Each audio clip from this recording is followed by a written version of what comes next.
Smart Ideas avec Margot Cunego, bonjour. Bonjour. Bienvenue, vous êtes la fondatrice du programme Boost ton Biz, vous l'avez créé en 2021. Tout à fait. Vous étiez toute jeune. Oui, j'avais 21 ans, je sortais des études de droit. Bon. J'avais arrêté mes études. Pourquoi vous l'avez créé? En fait, j'ai commencé à faire des études de droit pour faire plaisir à ma mère. Je savais pas trop ce que je voulais faire. Je me disais que j'allais faire des études qui paraissaient prestigieuses, voilà. Et en fait, après 3 ans, je me suis dit que c'était pas fait pour moi. Donc, je suis partie 1 an en Australie pour faire une petite pause. Je me disais que j'allais reprendre mon master à mon retour.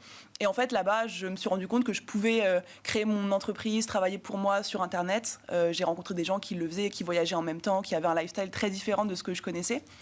Et en fait, je me suis dit, OK, s'il y a des gens qui ont réussi à se lancer à leur compte, je vois pas pourquoi est-ce que moi, je pourrais pas le faire. Et donc, en rentrant, je me suis dit, OK, je reprends pas mes études.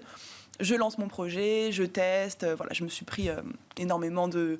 j'ai eu plein d'échecs, plein d'erreurs, mais j'ai fini par réussir à vivre de mon activité. Et en fait, je me suis rendu compte qu'il y avait un gros manque, surtout au niveau des femmes qui osaient pas se lancer, qui avaient peur de se lancer. Et vu que moi je l'avais fait, que j'avais fait ça toute seule, hyper jeune, et que du coup j'avais quand même expérimenté pas mal de trucs, je me suis dit, OK, pourquoi pas créer quelque chose pour les accompagner, elles. Alors c'est quoi ce programme ? Alors ce programme, en gros, c'est un programme de formation, accompagnement, pour justement les femmes qui se sentent pas forcément bien dans leur travail, dans leur job, qui ont envie de créer quelque chose qui a un impact, qui les fait vibrer, qui leur donne envie de se lever le matin, mais qui ont aucune idée de quoi faire, comment le faire, par où commencer, quel est le chemin à suivre. Et donc c'est un programme qui les accompagne du moment où elles trouvent l'idée jusqu'au développement de l'activité. Ça veut dire qu'il est assez personnalisé ce programme. Quels conseils on peut y trouver? C'est ça. Alors en gros, il est hyper personnalisé parce qu'il y a une équipe de coachs en fait qui accompagne chacune de mes clientes. Et en fait, il y a 3 grands aspects. Il y a déjà l'aspect l'idée, l'offre, comment positionner l'offre, comment se démarquer de la concurrence.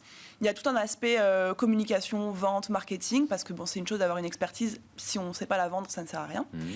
Et il y a aussi un énorme volet qui est beaucoup plus personnel, beaucoup plus état d'esprit, parce que les femmes ont beaucoup de manque de confiance quand elles se lancent dans l'entrepreneuriat. Il y a beaucoup, je pense, de conditionnements, de préjugés qui les empêchent de se croire capables d'y arriver, et il y a besoin de travailler beaucoup là-dessus aussi. Oui, il y a une forme d'autocensure. Complètement. Qui est encore là.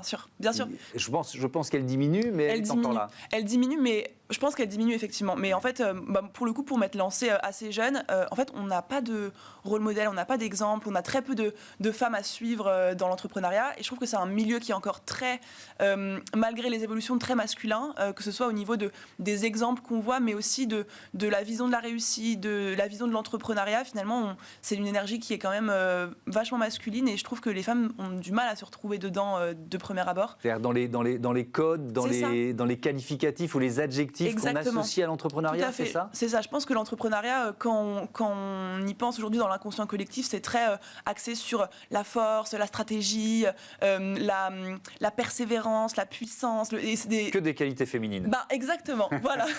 Et en mais fait, c'est vrai. Mais oui, mais c'est dommage parce que pour le coup, les femmes ont énormément de qualités et d'atouts qui sont pour le coup plus propres à elles, même si, faut pas genrer de manière hyper drastique, mais voilà, il y a quand même des généralités qui existent. Mais est-ce que... Alors, il y a l'autocensure, ça, on est d'accord, mais il y a aussi des biais chez les interlocuteurs que les femmes créatrices d'entreprises vont rencontrer. Oui, complètement. Mais en fait, je pense que c'est à partir du moment où toi-même, en tant que femme, t'y crois et tu te dis, c'est pas parce que je suis une femme qu'il y a quoi que ce soit qui va m'empêcher d'y arriver. Je trouve que les obstacles, finalement, ils sont surmontables. Parce que, en fait, si tu te dis... si on se dit oui, je suis une femme, donc les investisseurs vont pas me faire confiance, donc ci, donc ça, on se limite nous-mêmes, alors que si on se dit voilà, je suis une femme, mais il y a absolument rien qui m'empêche d'y arriver, on arrive à... C'est quoi votre modèle économique ? Les femmes qui viennent chercher les conseils, c'est un abonnement, c'est un forfait ? Non, c'est un prix fixe, et en fait elles ont accès à 1 an d'accompagnement individuel, un an d'accompagnement de groupe, et elles ont accès ensuite à vie, par contre, à la formation, les vidéos que je remets à jour tous les ans. Donc il y a une partie formation, une partie accompagnement. Elle paye une fois en gros. Ouais, il y a certaines de vos élèves qui ont avancé là, qui ont créé leur entreprise. Oui, bien sûr. Là, on a 2200 clientes là ces 2 dernières années, et il y a des, en fait, il y a des belles histoires. Il y a des très belles histoires. Il y a des très belles histoires des femmes qui sont venues me voir vraiment. En fait, ce qui est fou, c'est que ça va de tout âge, de 18 ans à 50 ans.